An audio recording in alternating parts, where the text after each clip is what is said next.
Subscribe कीजिए ध्येय IAS channel को और बेल आइकन को दबाइए लेटेस्ट वीडियो सबसे पहले देखने के लिए।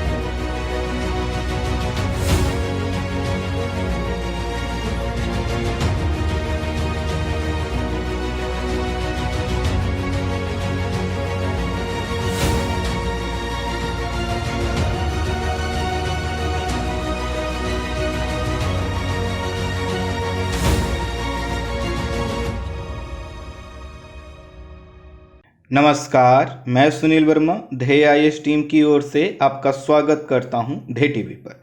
आज की वीडियो में हम बात करेंगे सभी चुनावों के लिए एक मतदाता सूची के विचार पर। है ये विचार, लेकिन इसके पीछे के तर्क और इसके आधार को हमें समझना होगा, क्योंकि यह विचार बहुत जल्द ही मूर्त रूप ले सकता है, अर्थात वास्तविक रूप धारण कर सकता है। तो हमें समझना होगा ये विचार आया कहाँ से है, इसके पीछे के तर्क क्या हैं, इसके आधार क्या हैं और इसका भविष्य किस रूप में दिखाई देता है। आइए इसको हम समझने का प्रयास करते हैं। लोकतंत्र को जनतंत्र भी कहते हैं, क्योंकि जनता के चुनाव के द्वारा ही यह तंत्र अर्थात लोकतंत्र बनता है, इसलिए इसे हम लोकतंत्र या जनतंत्र कहते हैं। इसके केंद्र में क्या है? जन है, अर्थात हम और आप सब हैं। लोकतंत्र का आधार होता है चुनाव प्रणाली, जिसके माध्यम से जनता यह निर्णय लेती है कि वह किसके द्वारा शासित होना चाहती है, अर्थात उसके ऊपर शासन कौन करेगा। आज़ादी की लड़ाई के समय हमारे जो स्वतंत्रता सेनानी थे, उन्होंने ये प्रमुख मांग रखी थी कि सार्वभौमिक मताधिकार सभी को दिया जाए, अर्थात हर व्यक्ति को क्या हो, वोट डालने का अधिकार हो। स्वतंत्र भारत ने संघात्मक अर्थात फेडरल गवर्नेंस सिस्टम को अपनाया, जिसमें केंद्र एवं राज्य सरकार की बात की गई। बाद में इसमें इस संघात्मक शासन व्यवस्था को और विशेषीकृत किया गया और इसमें स्थानीय शासन को भी मजबूत करने का प्रयास किया गया और इसके लिए हमने 73वां और 74वां संविधान संशोधन किया और इस तरह से इंडिया का जो संघात्मक शासन व्यवस्था है वह दुनिया के सबसे अलग संघात्मक शासन व्यवस्था के रूप में हमारे सामने आता है। सरकार कोई भी हो, चाहे वो केंद्र की हो, राज्य की हो या स्थानीय सरकार हो, सब जनता के अनुसार चलते हैं, अर्थात जनता अपने वोट में जिसे जनमत प्रदान करती है वही क्या करता है, शासन करता है। हम भारत के लोग बाकी जो हमने प्रियम्बल में पढ़ा है, उद्देशिका में पढ़ा है, यह जनता की प्रभुता को ही स्थापित करती है। और यह प्रभुता किसके माध्यम से स्थापित होती है? मतदान के माध्यम से।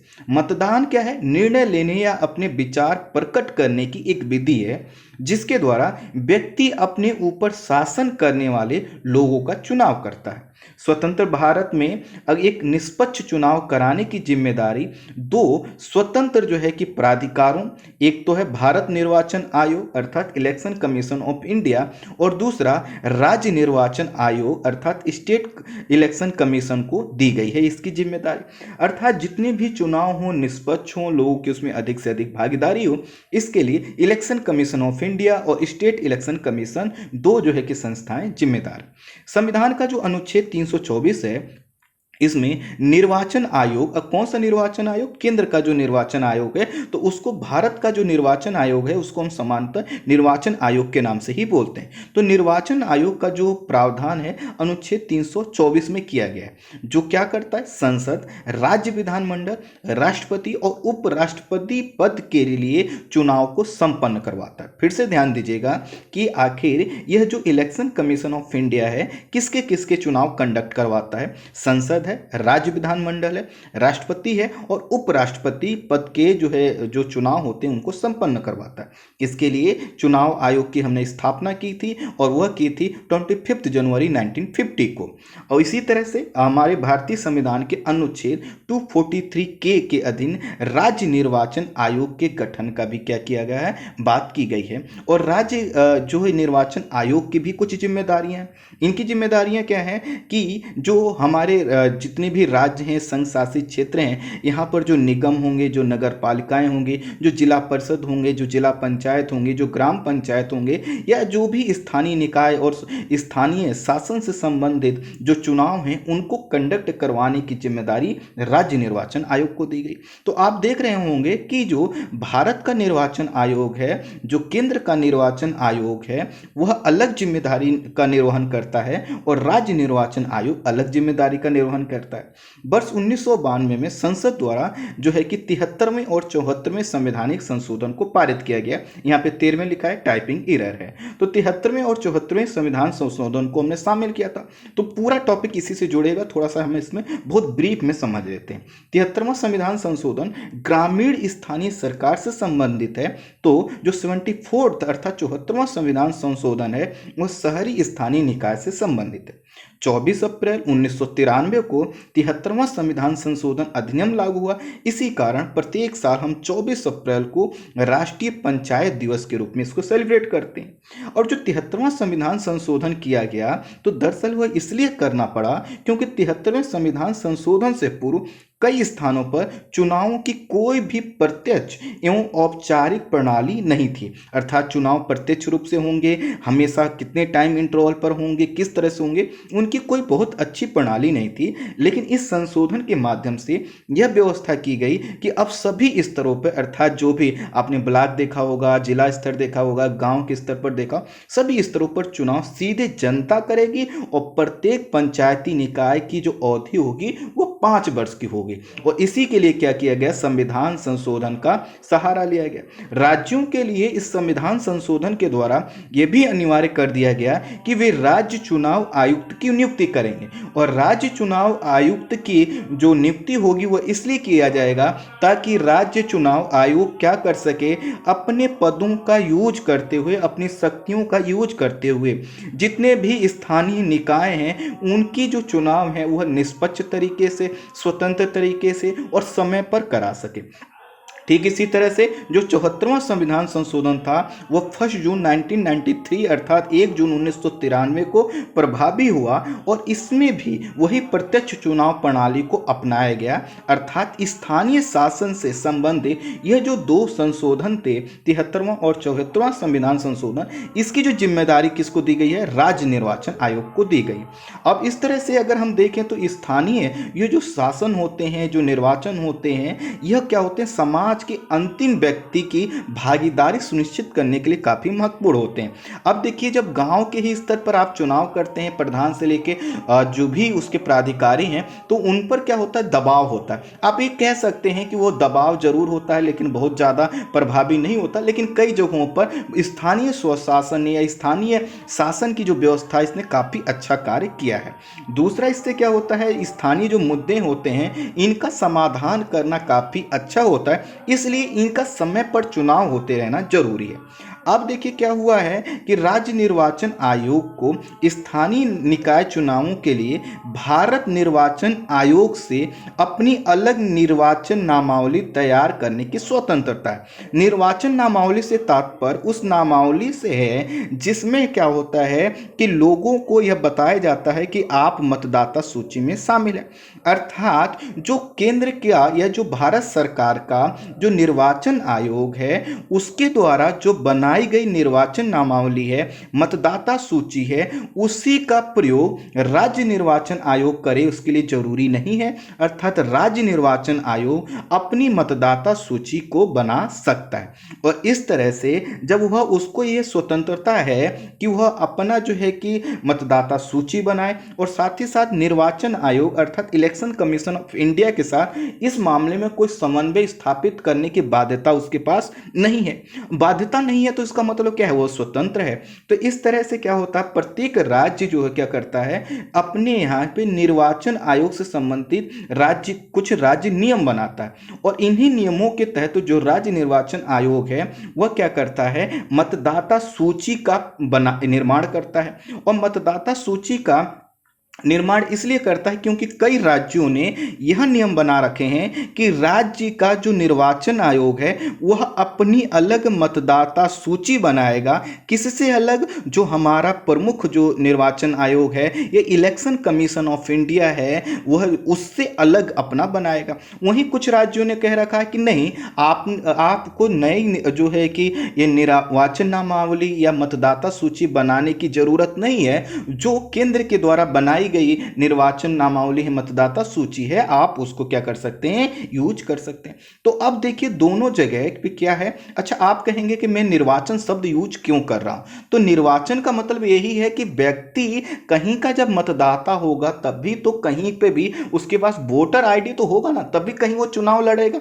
ये दूसरी बात है कि एक व्यक्ति दूसरी जगह चुनाव लड़ता है, दूसरी बात है, लेकिन मतदाता सूची में जब तक कोई व्यक्ति शामिल नहीं, मतलब कोई ऐसा व्यक्ति आप खोजिए जो कि क्या है, जिसके पास वोटर आईडी नहीं हो, क्या वो चुनाव लड़ पाएगा? नहीं लड़ पाएगा ना। तो इसीलिए मैंने निर्वाचन शब्द का यूज किया। कुल मिलाकर अगर हम देखें तो राज्य ने क्या कर रखा है, दो स्वतंत्रताएं दे रखी हैं वो राज्य निर्वाचन आयोग को, कि कुछ राज्यों ने कह रखा है कि नहीं, आप अपनी अलग नामाओं जो है कि मतदाता सूची बना लीजिए। कुछ ने कह रखा है कि नहीं, आप जो है कि जो केंद्र के द्वारा बनाई गई सूची है उसी पर काम करें। इस समय असम, उड़ीसा, अरुणाचल प्रदेश, नागालैंड, जम्मू कश्मीर, मध्य प्रदेश, केरल, उत्तराखंड और उत्तर प्रदेश को छोड़कर सभी राज्य एवं केंद्र शासित प्रदेश स्थानीय निकायों के चुनाव के लिए जो भारत का चुनाव आयोग है अर्थात इलेक्शन कमीशन ऑफ इंडिया है, उसकी मतदाता सूची का प्रयोग करते हैं। अर्थात मान लीजिए हमने ये जो नाम लिए असम, उड़ीसा, अरुणाचल प्रदेश, नागालैंड, जम्मू कश्मीर,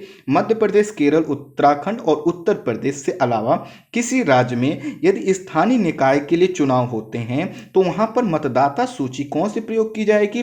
भारत का अर्थात इलेक्शन कमीशन ऑफ इंडिया की मतदाता सूची का प्रयोग किया जाएगा।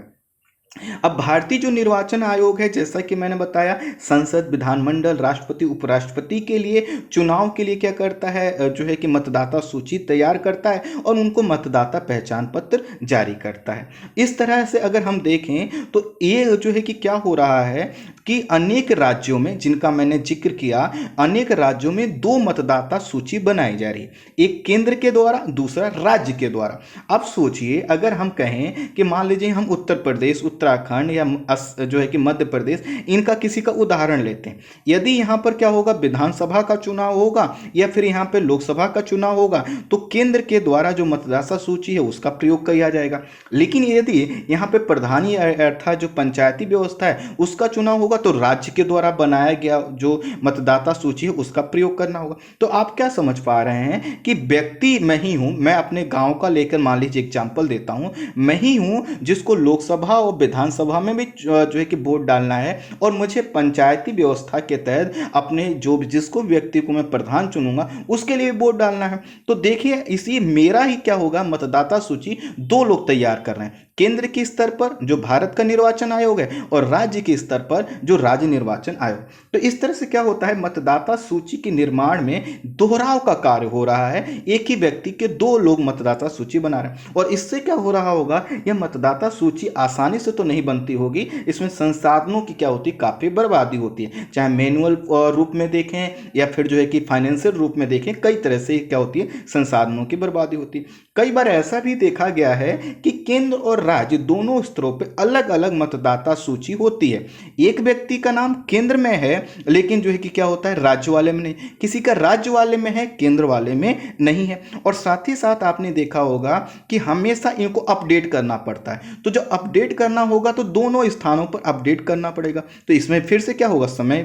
तो इस तरह से अगर हम देखें तो एक व्यक्ति को भ्रम की स्थिति उत्पन्न हो सकती है कि यदि उसका केंद्र वाले में है, राज्य वाले में नहीं है, तो वह क्या करे। तो इससे हम समझ सकते हैं कि मतदाता सूची को लेकर थोड़ा सा एक ऐसी समस्या है जिसको थोड़ा सा हम जटिल समझ सकते हैं। इन्हीं तथ्यों और आधारों पर देश के सभी प्रकार के चुनावों के लिए एक ही मतदाता सूची बनाने का विचार वर्ष 2015 में विधि आयोग ने अपनी 255वीं जो रिपोर्ट थी उसमें दिया था। तो वर्ष 2015 में जो है कि इस प्रकार का विचार आया कि क्यों ना हम क्या करें कि जो देश में सभी प्रकार के चुनाव होते हैं उनके लिए एक ही मतदाता सूची बनाई जाए, और वो कौन सी हो, केंद्र सरकार की।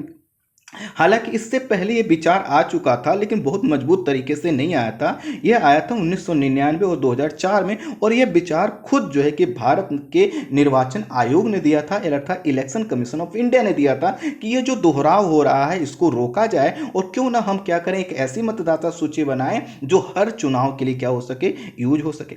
प्रधानमंत्री कार्यालय ने बीते दिनों जो कि पंचायत, नगर पालिका, राज्य विधानसभा, लोकसभा के चुनावों के लिए एक आम मतदाता सूची या फिर कॉमन मतदाता सूची की संभावना पर विचार करने के लिए निर्वाचन आयोग, विधि से संबंधित जो लोग हैं और न्याय मंत्रालय के प्रतिनिधियों के साथ एक बैठक की। और इसी बैठक से क्या हुआ है, इन बात निकल कर आई है कि क्यों ना पूरे देश के लिए एक कॉमन मतदाता सूची हम बनाएं, एक आम मतदाता सूची बनाएं जो पूरे देश के लिए एक हो, अर्थात हर राज्य का अलग अलग जो बनाने की प्रक्रिया है उसको समाप्त की। इससे पहले भी जो प्रधानमंत्री नरेंद्र मोदी जी हैं वो कई बार जो है कि आम मतदाता सूची अर्थात कॉमन जो है कि मतदाता सूची बनाने का विचार प्रकट कर चुके हैं। कई लोग इसको इस रूप में देख रहे हैं कि इससे क्या होगा, एक देश एक चुनाव की जो व्यवस्था है वो संपन्न हो पाएगी, अर्थात सबके पास जब एक क्या होगा, मतदाता सूची में सबका नाम होगा, तो भविष्य में क्या होगा कि सभी चुनावों को एक ही साथ कराया जा सकता है, यह बात कही जाए। खैर उसमें आगे देखा जाएगा ऐसा हो पाता है कि नहीं।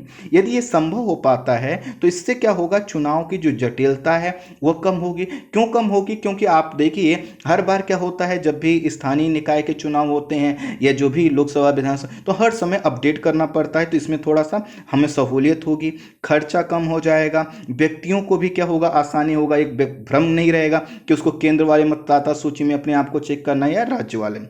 हालांकि प्रक्रिया आसान नहीं है, इसके लिए राज्यों और राजनीतिक दलों की जो है कि सहमति और समर्थन प्राप्त करना होगा, जो वर्तमान समय में थोड़ा सा कठिन दिखाई देता।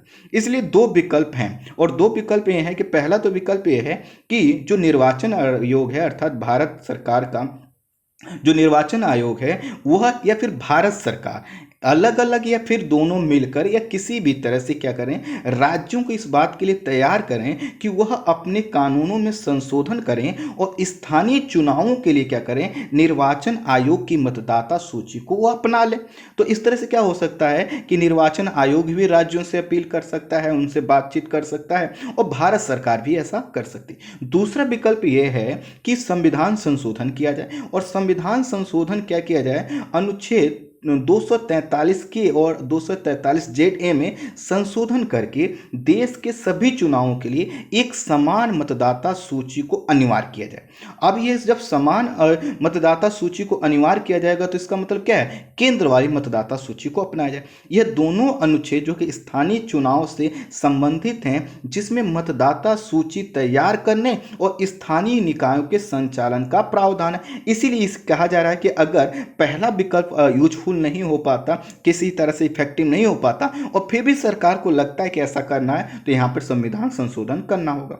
पिछले कुछ समय से प्रवास करने वाले लोगों के मताधिकार का मुद्दा भी चर्चा में रहा।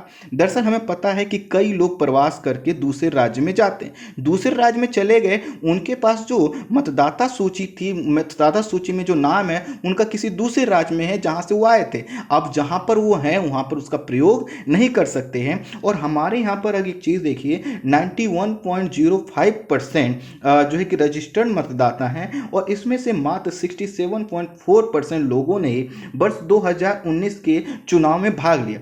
इसके पीछे कारण ये है कि लगभग हमारे यहाँ 20 करोड़ लोग ऐसे हैं जो चाहकर भी मतदान नहीं कर पाते, क्योंकि वो प्रवास करके गए होते हैं। अब प्रवास करके जब वो गए हैं तो उनको वोटिंग करने के लिए अपने मतदाता सूची वाले क्षेत्र में आना होगा।